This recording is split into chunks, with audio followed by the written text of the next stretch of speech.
Hello, so today I'm going to explain you this chapter, The Given Tree, the first chapter of the book Meadows, class 4th.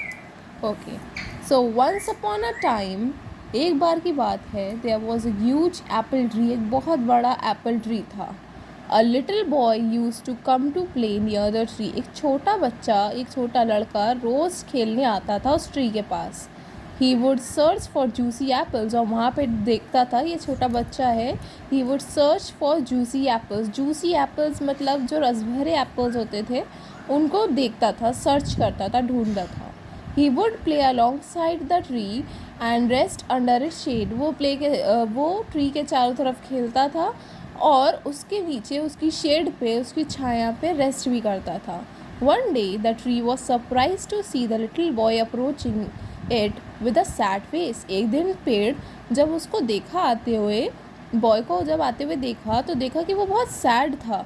तो tree बोला, come on little boy, play with me, मेरे संग खेलो. The tree आज the boy. The tree ने boy से पूछा, I am no longer a kid to play around a tree.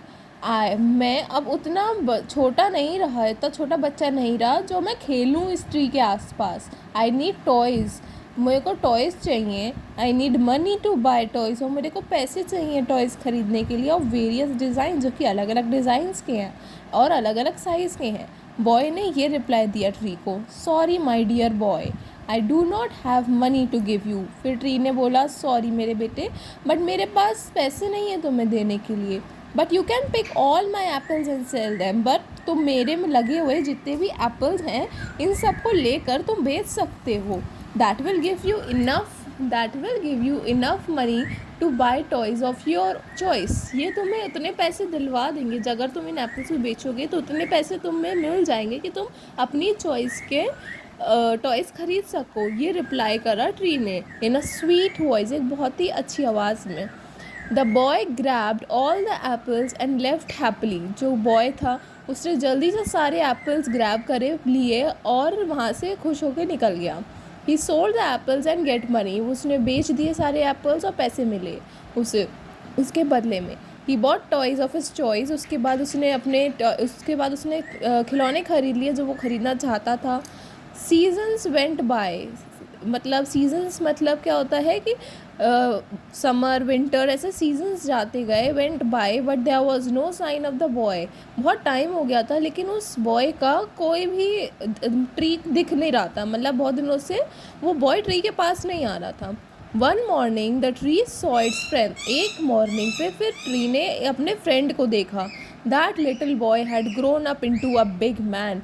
वो जो छोटा बच्चा था जो टॉयज़ के लिए परेशान हो रहा था और ट्रीज के एप्पल्स बेच के उसने टॉयज़ खरीदे थे, बहुत दिनों बाद जब वो आया तब वो एक बड़ा आदमी बन चुका था जो ट्रीज़ के पास आया था. The toy boy has grown up into a big man, come spend some time with me. Tree ने उससे बोला, अरे तुम इतने दिनों बाद आए हो और मेरे संग थोड़ा टाइम स्पेंड करो. उसने बोला, आदमी ने, आई एम बिज़ी, मैं बहुत बिज़ी हूँ. आई हैव फैमिली नाउ, मेरी फैमिली है और हमें घर की ज़रूरत है. कैन यू हेल्प मी, क्या तुम मेरी हेल्प कर सकते हो. मैन ने रिप्लाई करा उसको, sorry I don't have a house. उस ट्री ने फिर बोला कि सॉरी मेरे पास घर नहीं है, but you can chop of my branches, but तुम मेरी जो ब्रांचेस हैं इनको काट सकते हो टू बिल्ड योर हाउस, अपना घर बनाने के लिए. ये बोला ट्री ने मैन से. The man cut all the branches of the tree and left happily. सारी ब्रांचेस तोड़ी, काटी उसने और वहाँ से खुश होकर चला गया. The tree was glad to see his friend smiling again. यहाँ पे पता चलता है कि जो ट्री था वो कितना काइंड है कि आप, मतलब उसने सब दे दिया. पहले अपने एप्पल्स जब बच्चा छोटा था और फिर अपनी ब्रांचेस ताकि उसका फ्रेंड खुश रहे, ताकि वो अपना घर बना सके. और the man return one evening to the apple tree. तब जो मैन था वो दोबारा उस इवनिंग को एप्पल ट्री के पास आया. Come and talk with me, the tree आज द मैन. मैन से उसने बोला ट्री ने कि आओ मुझसे बात करो. I am busy, I want to go sailing to relax, can you give me a boat. वो बोला, जब वो बूढ़ा हो गया तो फिर तब वो आया उस इवनिंग तो फिर ट्री ने जब पूछा क्या तुम मुझसे बात करोगे आके, आए, उसने फिर रिप्लाई करा मैं बहुत बिज़ी हूँ, मैं सेलिंग पे जाना चाहता हूँ ताकि मैं रिलैक्स कर सकूँ, क्या तुम मुझे एक बोट दे सकते हो? द मैन आज द एप्पल ट्री, मैन ने एप्पल ट्री से पूछा। तो एप्पल ट्री ने बोला use my trunk to build your boat. The tree told the man, tree ने मैन से बोला मेरे ट्रंक, ट्रंक क्या होता है? ये एरिया, तुम मेरे ट्रंक का यूज़ कर सकते हो बोट बनाने के लिए। The tree told him, tree ने मैन से बोला। He cut off the trunk and made a boat out of it, फिर उसने उसका ट्रंक भी काट दिया और उससे बोट बना लिया।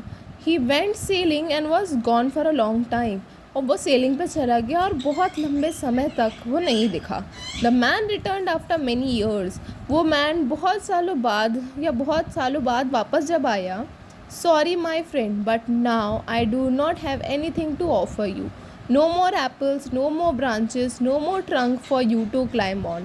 ट्री ने जब देखा इतने सालों बाद अपने दोस्त को, अपने फ्रेंड को, तो बहुत ही पेन भरी वॉइस ने बोला कि I am really sorry but मेरे पास कुछ नहीं है तुम्हें देने के लिए, ना एप्पल्स है, ना ब्रांचेस है, ना ट्रंक है मेरे पास ताकि तुम उसमें चढ़ सको। तो मैन ने उससे बोला no problem, I too do not have any teeth to bite, तुम चिंता ना करो, मेरे पास भी खाने के लिए कोई दांत नहीं है। I am too old to climb trees, मैं ट्रीज़ पे चढ़ भी नहीं सकता हूँ क्योंकि मैं बहुत बूढ़ा हो गया हूँ। ये रिप्लाई करा मैम ने। I just need a place to rest after all these days, वो बोला इतने दिनों बाद मेरे को एक जगह चाहिए ताकि मैं रेस्ट कर सकूँ। मैंने रिप्लाई करा old tree roots are the best place to lean और सिट इन। ओल्ड की ये मैन ने बोला कि ओल्ड ट्री मतलब पुराने जितने ट्रीज़ होते हैं, ओल्ड ट्रीज़, उनकी जो रूट्स होती हैं वहाँ पे बैठ के आराम करना is best place to rest. Come on and sit down with me and rest, tree ने बोला आओ मेरे ऊपर बैठो और मेरे संग रहो। The apple tree replied with concern, concern मतलब कि हम आपके लिए बहुत कंसर्न होते हैं, वरी करना, कंसर्न मतलब होता है worry, in its voice. The old man sat down, old man बैठ गया। The apple tree smiled for it was glad to have his friend back. Finally इतने सालों बाद उसके संग, ट्री के संग वो जो आदमी है वो बैठा जब वो दोनों ओल्ड हो गए, और ये देखकर वो जो ट्री था एप्पल ट्री, वो बहुत ग्लैड हुआ, वो बहुत ज़्यादा खुश हुआ, हैप्पी, तो क्योंकि उसका फ्रेंड जो था वो इतने सालों बाद वापस आ चुका था।